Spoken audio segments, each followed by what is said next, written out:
Oh, I'm coming to you today to teach an element of learning online, which is how to read a rubric. Rubrics are methods of grading and breaking down a grade into elements or criteria, as stated here.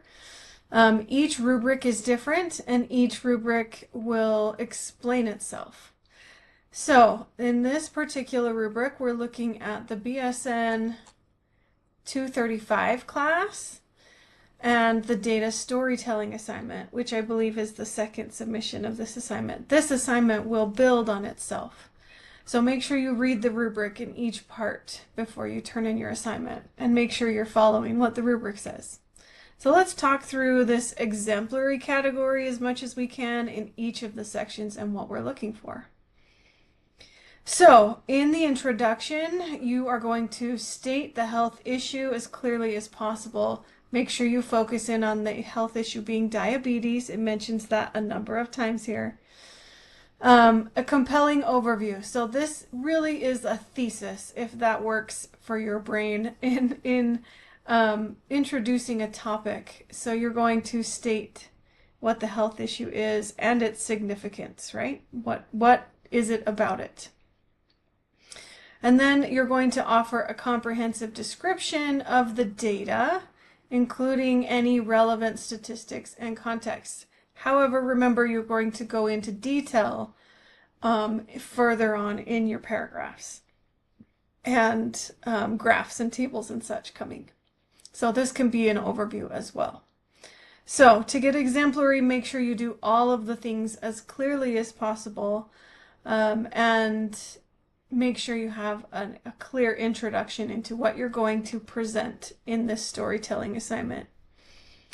The data is really just that. You're going to present the visual aids, charts, graphs, any tables, anything to that is needed to help tell this story, right? You need the data to help tell the story. This is part of it.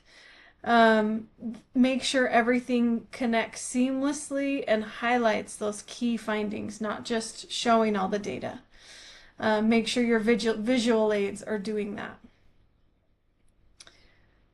In the context and impacts criteria, you're going to explain what the data shows, connecting it to the outcome of the study or the situation here. The implications on the policies and funding, so anything the data can show and its impact on what it's going to do for that particular hospital or any healthcare landscape. All right, the personal element. This is where the story comes in. You're going to illustrate and humanize all the data using your emotions, right? Connecting with who's your audience, connecting with them, and showing why the data matters.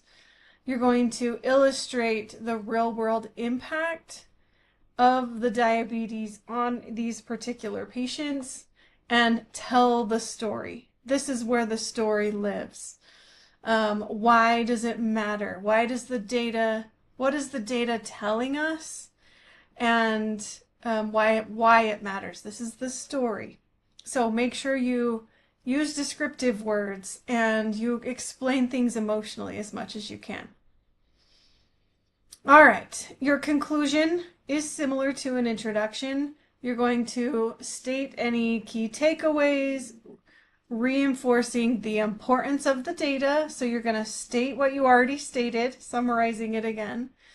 Well-supported recommendations for policy changes. So this is what we do going forward, right?